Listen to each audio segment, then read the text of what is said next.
আসসালামু আলাইকুম সবাইকে। আপনারা কেমন আছেন? আশা করি সবাই ভালো আছেন। আপনাদের সবাইকে 1xBet-এর নতুন টিউটোরিয়ালে স্বাগতম। আজকে আমি এই টিউটোরিয়ালকে 5 ভাগে ভাগ করব। প্রথমত, অ্যাপটি কিভাবে ডাউনলোড করতে হয়, দ্বিতীয়ত কিভাবে রেজিস্ট্রেশন করতে হয়, তৃতীয়ত কিভাবে ভেরিফিকেশন করতে হয়, চতুর্থ কিভাবে টাকা ডিপোজিট করতে হয় এবং সর্বশেষ কিভাবে টাকা উইথড্র করতে হয়। এছাড়াও থাকছে একটি প্রোমো কোড। আপনারাও যদি ঘরে বসে খুব সহজে 1xBet অ্যাকাউন্ট খুলে ডিপোজিট ও ভেরিফিকেশন করতে চান, তাহলে আমি যা যা বলবো আপনি তা ফলো করবেন। চলুন শুরু করা যাক। 1xBet অ্যাপটি যদি আপনার মোবাইলে ডাউনলোড করা না থাকে, তাহলে গুগল ক্রোম অথবা অন্য কোনো ব্রাউজার থেকে ডাউনলোড করবে। এরপর অ্যাপটি ইনস্টল করে অ্যাপটিতে প্রবেশ করবেন। দেন এখানে একটি অ্যাকাউন্ট ক্রিয়েট করতে হবে। এখানে আপনাকে লগইন এবং রেজিস্ট্রেশন নামে দুটি অপশন থেকে রেজিস্ট্রেশন অপশনে ক্লিক করতে হবে। এরপর এখানে 4টি অপশন দেখবেন। এখান থেকে সবচেয়ে সহজ মাধ্যম হচ্ছে ইন ওয়ান ক্লিক। আপনাকে in one click option click করতে হবে। এরপর এরকম একটা ইন্টারফেস দেখতে পারবেন। এখানে উপরে 3টি অপশনে যা দেওয়া আছে তাই থাকবে। শুধু প্রোমো কোডটির ঘরে আপনি লিখবেন R666L। আমি আবারও বলছি, প্রোমো কোডটি হল R666L। এই প্রোমো কোডটি ব্যবহার করলে আপনি 24 ঘন্টা ডিপোজিট করতে পারবেন।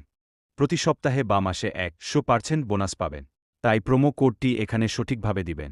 প্রোমো কোডটি সঠিকভাবে না দিলে আপনার অ্যাকাউন্টটি 100% ভেরিফাই হবে না।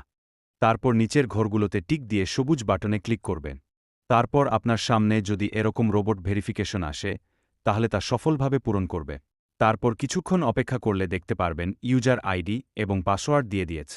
এই ইউজার আইডি এবং পাসওয়ার্ডটি অবশ্যই স্ক্রিনশট অথবা কপি করে অন্য কোথাও লিখে রাখবে। তারপর নেক্সট বাটনে ক্লিক করে লগইন অপশনে ক্লিক করে অ্যাকাউন্টটি লগইন করবেন। আমার অ্যাকাউন্টটি খোলা হয়ে গেছে। এখন অ্যাকাউন্টটি ভেরিফাই করতে হবে। এর জন্য চলে আসবেন নিচের মেনু অপশনটিতে। এরপর দেখতে পাবেন ওপরের স্থানে পার্সোনাল প্রোফাইল, এই অপশনে চাপ দিন। তারপর দেখবেন ফোন নাম্বার লিঙ্ক। এই ফোন নাম্বার লিঙ্কে আপনার ফোন নাম্বারটি বসিয়ে দিবেন, ভেরিফাই করবেন। তারপর একটি কোড আসবে, সেটি অবশ্যই বসিয়ে দিবেন। এখন অ্যাক্টিভ অপশন ক্লিক করবেন। এখন এই ইন্টার ডিটেইলস অপশনে ক্লিক করে দিবেন। তারপর দেখতে পাবেন আপনাকে এরকম একটি ফরম দেওয়া হয়েছে। এই স্থানে আপনার এনআইডির তথ্যের সাথে মিল রেখে আপনার তথ্যগুলো বসিয়ে দিবেন। আপনার যদি এনআইডি কার্ড না থাকে, যে কারো এনআইডি কার্ড দিয়ে ভেরিফাই করতে পারবেন, কোনো সমস্যা হবে না। চাইলে আপনার নাম্বারটিও দিতে পারবেন। প্রথমে আপনার নাম লিখবেন। এরপর সারনেমে আপনার নামের শেষ অংশটা লিখবেন। নিচে থাকা ডেট অফ বার্থ, এই অপশনটিতে আপনি আপনার জন্ম তারিখ লিখুন। এরপর দেখতে পাবেন প্লেস অফ বার্থ, এখানে আপনার জন্মস্থানটি লিখে দেবেন। রিজিয়ন অপশনে লিখুন বাংলাদেশ। তারপর সিটিতে ঢাকা লিখবেন। রেসিডেন্সি অ্যাড্রেস, এখানে আপনার জেলাটি লিখে দিবেন। ডকুমেন্ট টাইপ অপশনটিতে আপনি ন্যাশনাল আইডি কার্ডটি সিলেক্ট করবেন। সিরিজ অপশনটিতে 1 লিখে দেবেন। ডকুমেন্ট নাম্বারে আপনার এনআইডি কার্ডের নম্বরটি লিখে দিবেন। এরপর নিচে থাকা ডেট অফ ইস্যু অপশনে এনআইডি কার্ডের উল্টো পাশে দেওয়া ইস্যু নাম্বারটি লিখে দেবেন। এরপর নিচে ইস্যুড বাই বাংলাদেশ গভর্নমেন্ট লিখে দেবেন। এরপর সবকিছু ঠিক থাকলে অ্যাকাউন্টটি ভেরিফাই হয়ে যাবে। নিচে থাকা টিক মার্কে ক্লিক করে দেবেন। এই যে দেখতে পাচ্ছেন, আমার অ্যাকাউন্ট ভেরিফাই হয়ে গেছে। এখন কিভাবে ডিপোজিট করবেন এই অ্যাকাউন্টে? এর জন্য উপরে ডিপোজিট অপশন সিলেক্ট করবেন। দেখতে পাচ্ছেন বিকাশ, নগদ, রকেট উপায় আরও অনেক মাধ্যম। আপনি যে কোনো মাধ্যম হতে লেনদেন করতে পারবেন।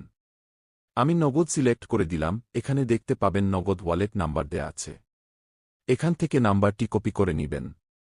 অবশ্যই এখানে নাম্বার পরিবর্তন হয়। যখনই ডিপোজিট করবেন এখান থেকে নাম্বার কপি করে নিবেন, তারপর টাকা ক্যাশ আউট করবেন। আমি টাকা ক্যাশ আউট করে দিয়েছি। এখানে দেখতে পাচ্ছেন আমার ক্যাশ আউট সফল হয়েছে।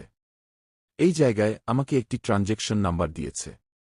আমি এই ট্রানজ্যাকশন নাম্বারটি কপি করে নিয়ে আমার আগের জায়গায় চলে আসব।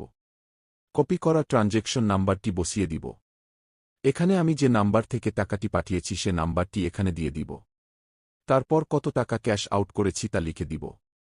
তারপর একটু অপেক্ষা করবেন। দেখতে পাচ্ছেন আমার ডিপোজিটটি সাকসেসফুল হয়েছে। এতক্ষণ আমাদের সঙ্গে থাকার জন্য ধন্যবাদ।